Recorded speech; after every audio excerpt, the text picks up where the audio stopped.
વિધાનસભામાં મને 1,18,000 મત મળ્યા. 60,000 ની તો મારી લીડ હતી. આટલો બધો જનતાનો પ્રેમ હોય, જનતા મારી પાસે કામ માંગે ત્યારે આ સરકારી મીટિંગમાં મેં કીધું હું ચૂંટાયેલો ધારાસભ્ય છું, મને પૂછ્યા વગર કઈ રીતના તમે વેપારીઓને કોન્ટ્રાક્ટરોને સભ્ય બનાવો.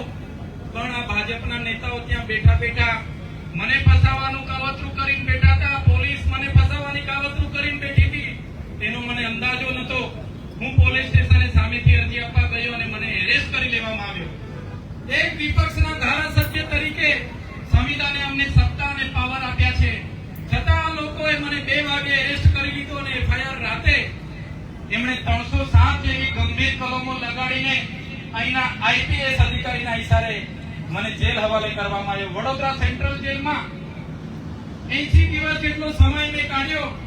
ત્યારે મને એટલું જ દુઃખ થયું કે મારો ડેડિયાપાડા, સાગબારા અને નર્મદા જિલ્લાના જે લોકો છે એ મારો પરિવાર છે.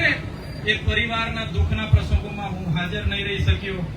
એ પરિવારના મેં સુખના પ્રસંગોમાં હાજર નહીં રહી શકું, એનું મને દુઃખ છે.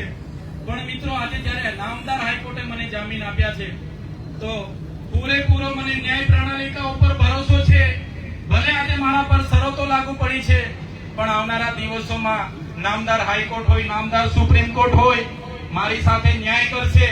સાથીઓ, આ ભાજપના કેટલાક નેતાઓ, પોલીસના કેટલાક આઈપીએસ અધિકારીઓ વિપક્ષના અમારા જેવા ધારાસભ્યને દબાવવા માટે કોશિશ કરી રહ્યા છે, અમારો અવાજ દબાવવા માટે કોશિશ કરી રહ્યા છે.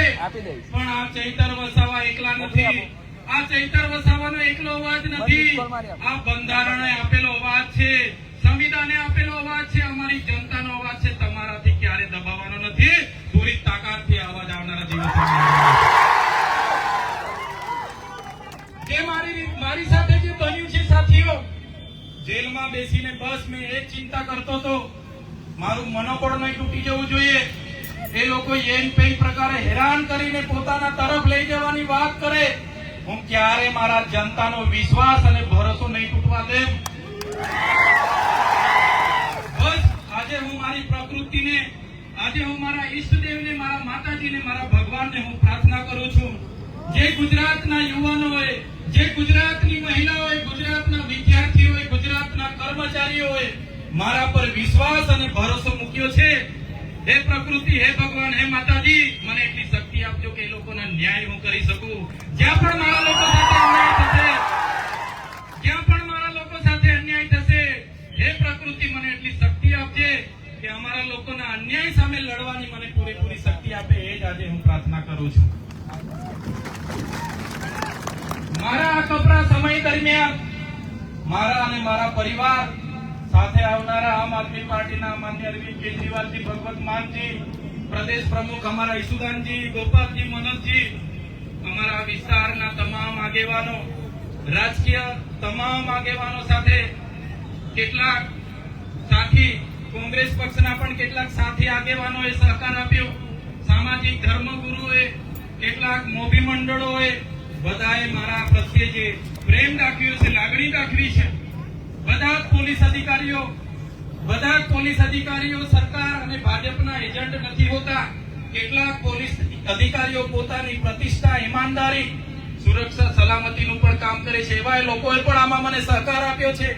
જે પણ આ કપરા સમયમાં મને સહકાર આપ્યો છે, એ તમામ લોકોનો હું આભાર માનીને મારી વાણીને વિરામ આપું છું. બધાનો ખૂબ ખૂબ આભાર. આજના પ્રસંગે હું થોડો ઘણો વ્યથિત હતો. બહાર આવીને જોયું કે તમારો પ્રેમ, તમારો સહકાર જે મને મળ્યો છે, એ સહકાર હું ક્યારે ભૂલી ન શકું કે ક્યારે તમને એ કરી ન શકું. પણ જે પણ આજે તમે મને આવકારવા આવ્યા છો એ બદલ સૌનો આભાર માનું છું. હું તો એક નાનો માણસ છું, નાના પરિવારમાંથી આવું છું. આટલી મોટી ભારતીય જનતા પાર્ટી, એમની પોલીસ, એમનું યંત્ર, એમનું તંત્ર સામે લડવા મારી પાસે તાકાત નથી મિત્રો. પણ જે તમારો સહકાર છે, પણ જે તમારો પ્રેમ છે, જે તમારી લાગણી છે, એ જ મારી તાકાત છે. એ તાકાત થકી આવડી મોટી સરકારો અને પાર્ટીઓ સામે લડું છું. ત્યારે આવનારા દિવસોમાં અહીંના જે પણ ગ્રાન્ટોને સગે વગે કરનારા અધિકારીઓ હોય, અમારા લોકોને રંજાડનારા કેટલાક પોલીસ અધિકારીઓ હોય કે કેટલાક ભાજપના નેતાઓ 2 નંબરિયા ધંધા કરતા હોય, એમને પણ કહેવા માંગુ છું આ ચૈતર વસાવાનો અવાજ હજુ પણ મજબૂતાઈથી તમારી સામે ઉઠવાનો છે. તમે તૈયાર છો? અહીં ઉભેલા તમામ સાથી યુવાનો, આગેવાનો, વડીલોને કહેવા માંગુ છું, સત્તામાં આવવાની જરૂર છે ત્યારે આવનારા દિવસોમાં તાલુકા, જિલ્લા, નગરપાલિકા, મહાનગરપાલિકાની ચૂંટણીઓ આવે છે. ગુજરાતના તમામ વિસ્તારના યુવાનોને આહવાન કરું છું, આવો બધા સાથે મળીને ગુજરાતમાં પરિવર્તન તરફ આગળ વધીએ. તમારા સાથ અને સહકારની જરૂર છે. આજે આ સમય આવી ગયો છે, આવો સમય ફરી કદી આવવાનો નથી. આવનારા દિવસોમાં બધા આવો. આજે ભરતી મેળો 9000 સીટો પર લડવા માટે જવાનો છે. એમાં ભરતી થાવ અને બધા લડોને જીતીને વહીવટમાં સત્તામાં આહવાન કરું છું. આજે ફરી એકવાર અહીંથી અમે પ્રદેશ પ્રમુખ સાહેબ સાથે અમે હરસિદ્ધિ માતાજીના મંદિરે દર્શન માટે જવાના છે. ત્યારે બધા જ આગેવાનો, માતા બહેનો જે પણ અહીંયા આવ્યા છે, પોતપોતાના ઘરે શાંતિથી પહોંચી જજો. તમે ઘરે પહોંચો ત્યાં સુધી અમને બધાને ચિંતા થશે. આટલું કહીને અહીંયા વધારે સમય નહીં રોકાતા. જાહેર માર્ગ હોય, ટ્રાફિકની સમસ્યા અડચણરૂપ ના બને એ પ્રકારે બધા અહીંથી પોતપોતાના ઘરે પહોંચી જજો. આ જ વિનંતી સાથે ફરી એકવાર મારા અને મારા પરિવારને સાથ સહકાર આપનાર તમામ નામી અનામી સાથી, રાજકીય, સામાજિક, ધાર્મિક તમામ લોકોનો આભાર માનીને વિનમું છું. અને આજે મને જામીન આપ્યા છે એ બદલ ન્યાય પ્રણાલિકા ઉપર મને પૂરો ભરોસો છે કે આવનારા દિવસોમાં પણ મારી સાથે ન્યાય થશે. સત્યને ગમે તેટલું પરેશાન કરવામાં આવશે, પણ સત્ય પરાજિત નથી, પણ સત્યનો જ વિજય થવાનો છે. ધન્યવાદ. તો મિત્રો, એક છેલ્લો આશ્વાસન આપીને વાત પૂરી કરીશું. ચેતરભાઈ તમારા અને મારા માટે જેલમાં જાય છે. બની શકે કાલે આનાથી મુશ્કેલીઓ આવશે. તમારે અડીખમ ઊભું રહેવાનું છે. બરોબર છે કે નહીં? અને હું ખાતરી આપું છું, જે ભાજપના નેતાઓ કે જે અધિકારીઓએ ચેતરભાઈને જેલમાં નાખ્યા છે, એમને એમના પરિવારથી અલગ રાખ્યા છે. અંબાજીથી લઈને ઉમરગામ સુધીના આદિવાસી સમાજના અવાજને દબાવ્યો છે. 2027માં સરકાર બનતાની સાથે વ્યાજ સાથે વસૂલાત કરીશું.